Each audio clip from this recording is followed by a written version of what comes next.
Bab 450. Keinginan kecil Elalu.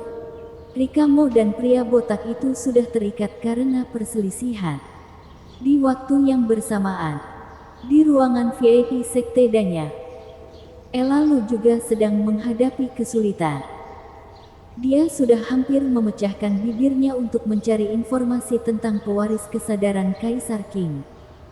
Namun, tidak peduli secara tersirat atau tersurat, tidak peduli pertukaran apa yang akan diberikan, Girgi Gu tetap tidak tertipu. Petua ini selalu saja tersenyum, bicara ke sana kemari, namun tetap tidak membicarakan titik yang dia inginkan. Elalu benar-benar tidak berdaya. Dia hanya dapat mencoba untuk bertanya. Tadi ketika aku di luar, aku dengar dari beberapa murid, dikatakan pewaris kesadaran Kaisar Qing itu seorang pemuda. Hehe, mungkin saja. Para murid itu juga hanya menebak. Tidak dapat dipercaya. Girgi Gu tersenyum menjawab. Lalu dia mencibir di dalam hati. Apa itu mendengar dari luar sana? Aku sudah tahu kamu secara khusus mengutus orang untuk mencari tahu. Benar-benar licik. Elalu menggertak giginya. Lalu berkata, Ketua Sekte Gu tidak perlu begitu tertutup kepadaku. Meskipun posisi kita berbeda, namun kita sudah berhubungan bertahun-tahun. Bukankah Ketua Sekte Gu harus menghargai aku? Pil milik sekte dan yang tidak hanya digunakan untuk mereka sendiri, namun mereka juga sering menjualnya ke sekte yang lain. Elalu juga sudah beberapa kali datang ke sekte dan yang untuk membeli pil. Setelah beberapa kali bertransaksi, akhirnya dia memiliki hubungan yang cukup baik dengan Girgi Gu. Ini alasannya Akademi Awan Putih mengutusnya datang mencari informasi. Girgi Gu saat ini tetap tersenyum dan berkata, Nona Lu, jika mengenai hal lain, aku pasti akan menghargaimu. Namun mengenai hal ini, aku tidak dapat mengatakannya. Dia tidak bodoh. Yang dia rahasiakan itu adalah pewaris kesadaran Kaisar Qing. Dia adalah orang bertakdir besar. Hanya dengan berhubungan baik dengan Louis Lu, maka dia akan menjadi takdir besar Sekte Danya. Jika Akademi Awan Putih mengetahuinya, bukankah pesaing untuk mendapatkan takdir ini menjadi bertambah satu? Jadi dia tidak akan mengatakannya. Elalu merasa kesal. Girgi Gu ini benar-benar sangat menjaga ucapannya. Sama sekali tidak mengungkapkan sedikit pun hal tentang informasi yang dia inginkan. Tetapi dia tidak menyerah. Ketua Sekte Gu, bagaimana jika seperti ini? Kita buang jauh prinsip sekte.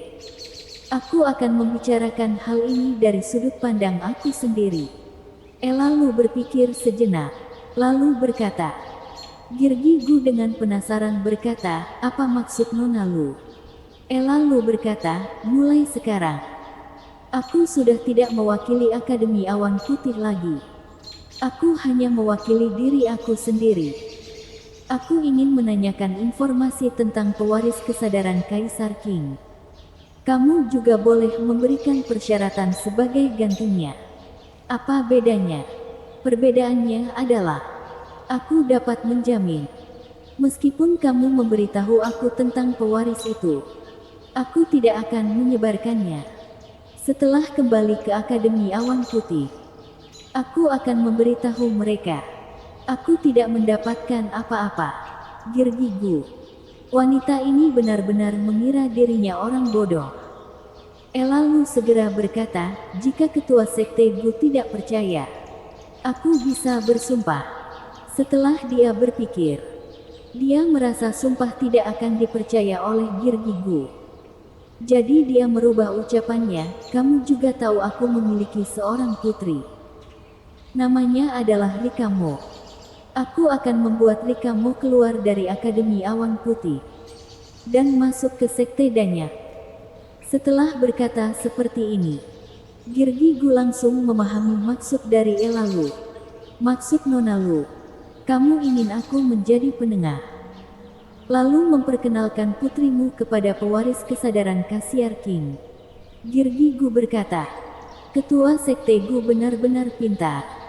Elalu dengan lugas mengakui pikirannya. Ketika dia mengetahui pewaris kesadaran Kaisar King itu adalah seorang pemuda yang masih belum berusia 30 tahun. Dia langsung memiliki ide ini. Dengan orang yang memiliki takdir seperti itu, jika putrinya dapat menariknya, maka ini adalah hal yang sangat menyenangkan.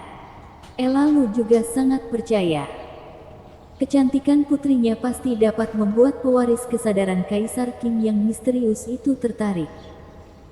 Girgi Gu tersenyum dan berkata, apakah kamu tidak takut pewaris itu sudah menikah? Atau sudah memiliki pacar?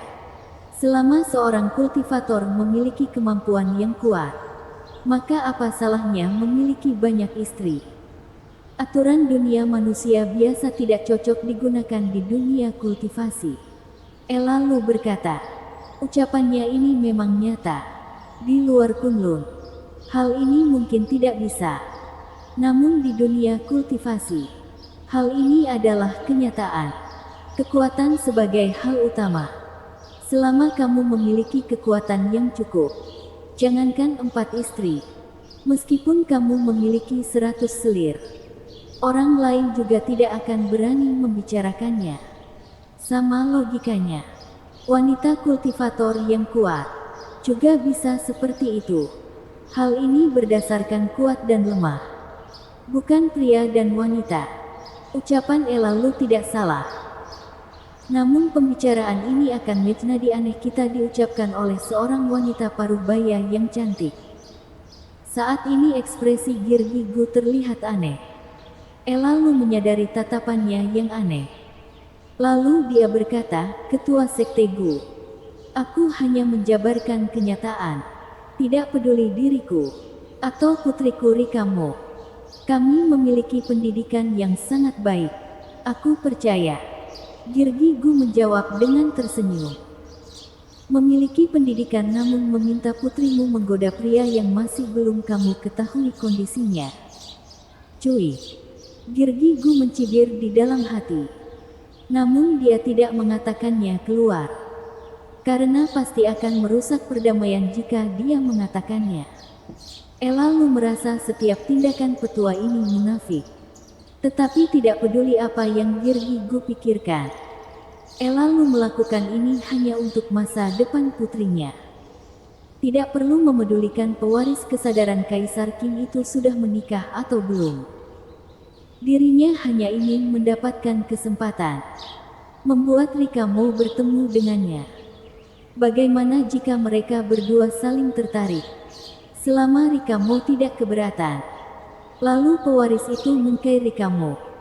Sudah menikah atau belum itu tidak penting. Elalu yang menganggap dirinya ini adalah wanita berpendidikan ini, pikirannya memang terbuka dan memang begitu tidak biasa. Tak.